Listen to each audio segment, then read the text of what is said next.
हमारे पास कुछ अलग कहने के लिए नहीं है, कुछ अलग बोलने के लिए नहीं है, लेकिन मैं दो महत्वपूर्ण बात आपसे करना चाहता हूं।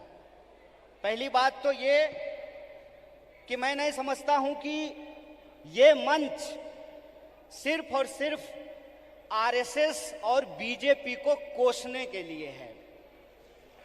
ये मंच सिर्फ और सिर्फ मोदी जी क्या कर रहे हैं इसके बारे में बताने की है, क्योंकि वो तो आप सब लोग जानते हैं।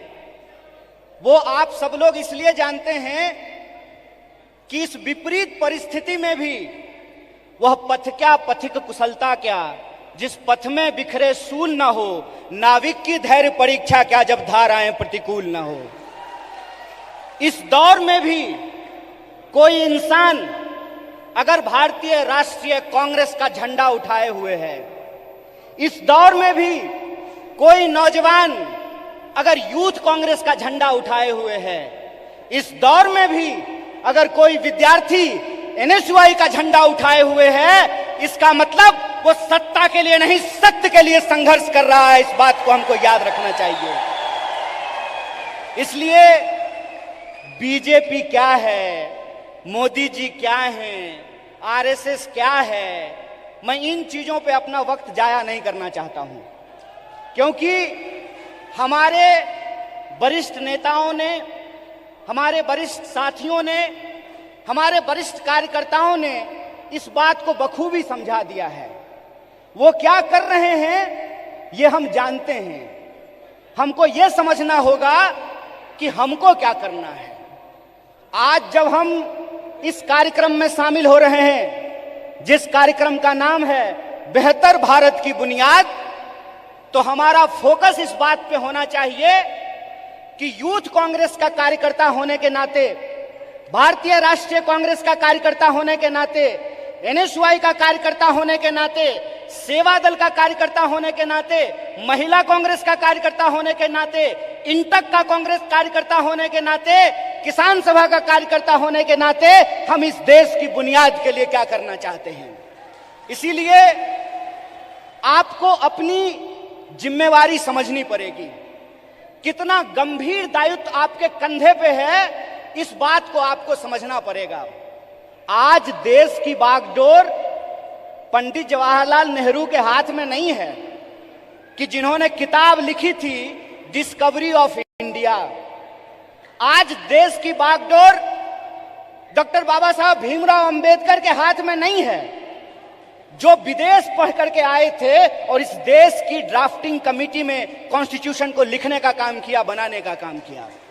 आज देश की बागडोर 23 साल की उम्र में हंसते हंसते फांसी के फंदे पे झूल जाने वाले शहीद आजम भगत सिंह के हाथ में नहीं है। आज देश की बागडोर एक ऐसे इंसान के हाथ में है जो अपनी पत्नी की जिम्मेवारी ना उठाया हो, वो देश की जिम्मेवारी उठाएगा। बताइए, आज देश की बागडोर एक ऐसे हाथ में है जो कहता है कि पीएफआई के नाम में भी इंडिया है। मतलब कुत्ता को भी 4 पैर होता है, गधा को भी 4 पैर होता है, इसलिए सारे गधे कुत्ते हैं। अगर ये रीजनिंग मैं लगाऊं, जो रीजनिंग इस देश के प्रधानमंत्री ने लगाया है, तो मैं ये कह सकता हूं ना कि प्रधानमंत्री जी को भी 2 आंख है और गधा को भी 2 आंख होता है। बोलिए, मैं ये बात क्यों कह रहा हूं? मेरा कोई मकसद नहीं है कि मैं भाजपा, मोदी और आरएसएस की चर्चा करूं। मैं सिर्फ आपको बता रहा हूं कि कितनी गंभीर परिस्थिति में आज हम खड़े हैं। इतनी गंभीर परिस्थिति में खड़े हैं कि संस्थाओं को तो छोड़ दीजिए, व्यक्तियों को भी बोलने का अधिकार नहीं है। इसीलिए जब आज आप यूथ कांग्रेस का झंडा अपने हाथ में उठाए हुए हैं, जब आप कहते हैं यूथ कांग्रेस जिंदाबाद, इसका क्या मतलब है? इसका मतलब यह है कि जिस देश की 55% आबादी नौजवान हो, जिस देश में दुनिया का हर 5वां युवक भारतीय हो, जिस देश में 45 साल में सबसे ज्यादा बेरोजगारी हो, और जिस देश में जिस दिन कारगिल विजय दिवस मनाया जा रहा था, उससे ठीक कुछ दिन पहले कारगिल में लड़ने वाले शहीदों के परिवार के साथ कैसी नग्नता की गई है, ये वीडियो आप लोगों ने देखा है। इसीलिए आप अपनी जिम्मेवारी को समझिए। आप इस गंभीर समय में जो आपकी भूमिका है उसको आपको समझने पड़ेगी। और मेरा मानना बिल्कुल साफ है, जैसे बिना विचार की कोई राजनीति नहीं होती है, उसी तरह से बिना नौजवान के, बिना विद्यार्थी के कोई पार्टी सत्ता में नहीं आ सकती है। इस बात को याद रखिएगा। अगर आप चाहते हैं कि इस देश में सत्य का शासन हो और सत्ता पे बैठे हुए लोगों का जो अहंकार है, उस अहंकार को चकनाचूर किया जाए, जिस लोकतंत्र की बुनियाद पर, जिस जमहूरियत के दम पर आज उनको कुर्सी पे बिठाई गई है, अगर आप उनको नीचे उतारना चाहते हैं तो इस बात को आपको समझना पड़ेगा कि इस देश के नौजवानों और विद्यार्थियों को सबसे बड़ी भूमिका निभानी पड़ेगी। अगर भारतीय राष्ट्रीय कांग्रेस शरीर है तो एनएसयूआई और यूथ कांग्रेस को दोनों हाथ मलना पड़ेगा। यह बात हम लोगों को समझना होगा।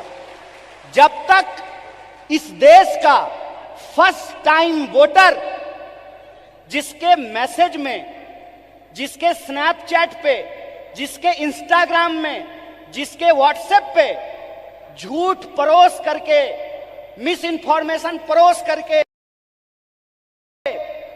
उनको गुमराह किया गया है, जब तक उनके सामने हम सच्चाई लेकर के नहीं जाएंगे, जब तक हम घर घर नहीं पहुंचेंगे, जब तक हम स्कूल स्कूल नहीं पहुंचेंगे, विश्वविद्यालय विश्वविद्यालय नहीं पहुंचेंगे, तब तक इस सत्ता पे बैठे हुए लोगों को हम सत्ता से बाहर नहीं कर सकते हैं और लोकतंत्र को बचा नहीं सकते हैं।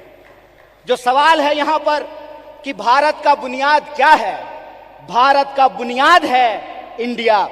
यह बात हम लोगों को समझना पड़ेगा। भारत का बुनियाद है इंडिया, और वो जो इंडिया है, वो इंडिया एक सोच है, और वो सोच को हमको एक एक कार्यकर्ता को अपने व्यवहार में लेकर के आना पड़ेगा।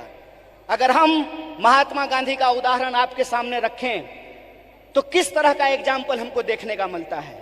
गांधी जी ऐसे नहीं थे कि बुनियाद भारत के कार्यक्रम में आए हैं, कर्नाटक में सरकार भी है तो थोड़ा फोटो वोटो खिंचा करके चल देंगे, ऐसे नहीं होगा। ये मैं आपकी आलोचना नहीं कर रहा हूं, ये मैं अपनी आलोचना कर रहा हूं। गांधीवादी तरीका यह है कि चंपारण में जब किसान लड़ रहे थे तो गांधी जी शहर छोड़ करके चंपारण चले गए, वहीं आश्रम बना दिया, महीनों तक लड़ते रहे और अंग्रेजों को धूल चटा दिया। ये गांधीवादी तरीका है। 100 समस्याएं होंगी, 100 समस्याएं होंगी, 1000 समस्याएं होंगी। बतौर फ्रंटल ऑर्गेनाइजेशन मैं बार बार कह रहा हूं, भारतीय राष्ट्रीय कांग्रेस तभी मजबूत हो सकता है जब यूथ कांग्रेस और एनएसयूआई मजबूत होगा। इस बात का संकल्प हमको लेना पड़ेगा। और वो मजबूती कैसे होगी? वो मजबूती ऐसे होगी, गांधीवादी तरीके से होगी कि हम एक समस्या को उठाएंगे, लगातार आंदोलन करेंगे, और जब तक सरकार और प्रशासन को झुका न दें, अपने आंदोलन को वापस नहीं लेंगे। ये तरीका हमको अपनाना पड़ेगा। और एक बात याद रखिएगा, जब आप आंदोलन जीतते हैं, जब आप संघर्ष को जीतते हैं, तो टिकट का सवाल अपने आप सॉल्व हो जाता है। यह बात मैं इसलिए कह रहा हूं कि शायद लोगों को इस देश के इतिहास को दोबारा जाकर के देखने की जरूरत है। क्यों? क्योंकि हम उस पार्टी से हैं जिस पार्टी ने इस देश को आजादी दिलाई है। अभी कलाकार ने आजादी की बात की, हाथों की आजादी की बात की, देश की आजादी की बात की, तो एक एक भारतीय राष्ट्रीय कांग्रेस के कार्यकर्ता को गर्व से यह बात कहनी चाहिए कि हम वो लोग हैं जो इस देश को आजादी दिलाए हैं और आजाद देश में आजादी को बचाएंगे भी। इस बात को हमको याद रखना है। और अगर हमने इसका संकल्प लिया है तो मैं एक उदाहरण आप लोगों को देना चाहता हूं, खास करके जो हमारी महिलाएं यहां पे बैठी हुई हैं। जब कांग्रेस पार्टी हार गई थी श्रीमती गांधी के नेतृत्व में, तो उस वक्त लोगों ने कहा था कि कांग्रेस समाप्त हो गया है। उसके बाद श्रीमती गांधी बिहार गई थी, जहां से मैं आता हूं। वहां पे एक नरसंहार हुआ था और श्रीमती गांधी हाथी पे बैठ करके गई थी शोषितों से मिलने के लिए, उन नरसंहार के जो पीड़ित थे उन परिवारों से मिलने के लिए। और उनके साथ हाथी पे बैठी हुई एक महिला थी, जिस महिला का नाम प्रतिभा देवी सिंह पाटिल है, जो इस देश की पहली महिला राष्ट्रपति बनी थी। इसीलिए हम कहते हैं, गीता में भी लिखा हुआ है कि कर्म करो, फल की चिंता मत करो। आज आप यूथ कांग्रेस के कार्यकर्ता हैं, एनएसयूआई के कार्यकर्ता हैं, आपको कर्म करने की जरूरत है। और हमारा कर्म क्या है? हमारा कर्म है अपने विचार पर चलना। और हमारा विचार क्या है? हमारा विचार है इस देश का संविधान, संविधान की प्रस्तावना। और प्रस्तावना कहता है, हम भारत के लोग भारत को प्रभुत्व संपन्न, समाजवादी, धर्मनिरपेक्ष और लोकतांत्रिक गणराज्य बना करके रखना चाहते हैं। इसीलिए जब ये विचारधारा हमारे पास है, इस देश को आजादी दिलाने का इतिहास हमारे पास है, और आज के वक्त में हमको गर्व से यह बात कहना चाहिए कि हम मल्लिकार्जुन खड़गे के सिपाही हैं। हमको गर्व से यह बात कहना चाहिए कि हम राहुल गांधी के सिपाही हैं, क्योंकि राहुल गांधी ने कहा है, डरो मत। और उनको डरने की जरूरत नहीं है जो किसी के खिलाफ गलत नहीं किए हैं। उनको डरने की जरूरत नहीं है जो झूठ बोलते हैं। जो झूठ बोलते हैं वो डरें, जो सत्य पे चलते हैं उनको डरने की जरूरत नहीं है। एक निडर सिपाही की तरह, जिस तरह से माननीय राहुल गांधी जी विपक्ष की मुखर आवाज बने हैं, उस आवाज को हमको घर घर पहुंचाना होगा। और इस देश की जो बुनियाद है, भारत की जो बुनियाद है, वो इस देश की संविधान की प्रस्तावना में लिखा हुआ है। उस प्रस्तावना को हमको घर घर लेकर के जाना पड़ेगा।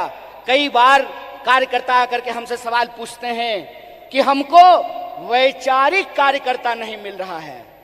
साहब, गांधीवादी एक तरीका है कि सत्य को किसी गवाही की जरूरत नहीं होती है।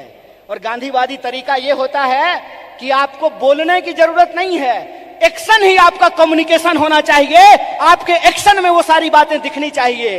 एक बात कहिए कि मैं बहुत महंगा शर्ट पहन करके, मोटा मोटा सोना का सिकड़ी पहन करके, 5 करोड़ का गाड़ी लेकर के आपके पास आऊं और मंच पे खड़ा होकर के गरीबी पे भाषण दूं, आप हम पे भरोसा कीजिएगा?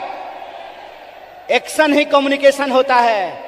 हमको अपने एक्शन को अपना कम्युनिकेशन बनाना पड़ेगा। और हमारा कम्युनिकेशन बिल्कुल साफ है। हमारा कम्युनिकेशन बिल्कुल साफ है कि यह देश सबका था, सबका है और सबका रहेगा। यह हमारा संकल्प है। हमारा संकल्प है कि इस देश में पैदा होने वाला कोई भी व्यक्ति, चाहे उसकी जाति कुछ भी हो, इस देश में पैदा होने वाला कोई भी इंसान, चाहे उसका लिंग कुछ भी हो, इस देश में पैदा होने वाला कोई भी मनुष्य, चाहे उसका धर्म कुछ भी हो, वो इस देश का नागरिक है। और नागरिक होने का मतलब होता है कि राजा का बेटा राजा नहीं बनेगा। लोकतंत्र में वोट से तय होगा कि हमारा शासक कौन बनेगा। और यह जो लोकतंत्र है, यह लोकतंत्र ही भारत की बुनियाद है। यह लोकतंत्र ही भारत की बुनियाद है। और इसी लोकतंत्र को बचाने का काम यूथ कांग्रेस के एक एक कार्यकर्ताओं को करना पड़ेगा। हम जो झंडा अपने कंधे पे लिए हैं, यह झंडा सिर्फ एमपी एमएलए बनने के लिए नहीं है। यह झंडा इस देश की आजादी को बचाने के लिए। इस बात को याद रखिएगा। इस देश में 2 तरह के लोगों के बीच लड़ाइयां हो रही है। इस मुल्क में 2 तरह के लोग हैं। एक वो लोग हैं जो नफरत फैलाते हैं, एक वो लोग हैं जो इंसान को आपस में बांटते हैं, एक वो लोग हैं जो ऊंच नीच करते हैं, एक वो लोग हैं जो इंसान को लड़ा करके इस देश की शक्ति को कमजोर करते हैं। एक हम वो लोग हैं जो नफरत के खिलाफ हमको मोहब्बत की आवाज को बुलंद करना पड़ेगा। और आखिरी बात अपनी बोल करके खत्म करूंगा। जब साहब गा रहे थे तो इनकलाब की बात कर रहे थे, लेकिन हमारे कुछ कार्यकर्ता उसको मोहब्बत की तरह ले रहे थे। तो आखिरी बात बोल करके खत्म करूंगा कि जो नौजवान इश्क नहीं करता वो इनकलाब भी नहीं कर सकता है। जो इंसान मोहब्बत नहीं कर सकता वो परिवर्तन भी नहीं कर सकता है। हम इश्क करेंगे, नफरत को हराएंगे, संविधान की आवाज को बुलंद करके इनकलाब लेकर के आएंगे और हम उस रास्ते पे चलेंगे जिस रास्ते पे महात्मा गांधी ने चला और एकता का संदेश दिया। हम उस रास्ते पे चलेंगे जिस पर पंडित जवाहरलाल नेहरू ने चला और साहस का परिचय दिया। हम उस रास्ते पर चलेंगे जिस पर डॉक्टर बाबा साहब भीमराव अंबेडकर चले और समानता का बात किया। हम भगत सिंह के वासी हैं, हम भगत सिंह के वासिंदे हैं, हम भगत सिंह के वारिस हैं। हमको भगत सिंह के सपनों का देश बनाना है, गांधी के रास्ते पे चलना है और अंबेडकर के विचारों को आगे लेकर के जाना है। इसी आशा और विश्वास के साथ कि भारत की बुनियाद इंडिया में है और इंडिया की जो शक्ति है उसको हमको जोड़ना है। एक आखिरी नारा बोल करके अपनी बात को खत्म करूंगा। मैं विद्यार्थियों के कार्यक्रम में कहता हूं, जुड़ेगा विद्यार्थी, जुड़ेगा विद्यार्थी, जुड़ेगा विद्यार्थी, उसी तरह से जुड़ेगा नौजवान, जुड़ेगा नौजवान, जुड़ेगा नौजवान, जीतेगा इंडिया। इसी आशा और विश्वास के साथ एक बार फिर से यूथ कांग्रेस की पूरी टीम को NSY की तरफ से बधाई देते हुए अपनी बात को खत्म करूंगा। शुक्रिया, इनकलाब जिंदाबाद, जय हिंद, जय भारत, जय कांग्रेस।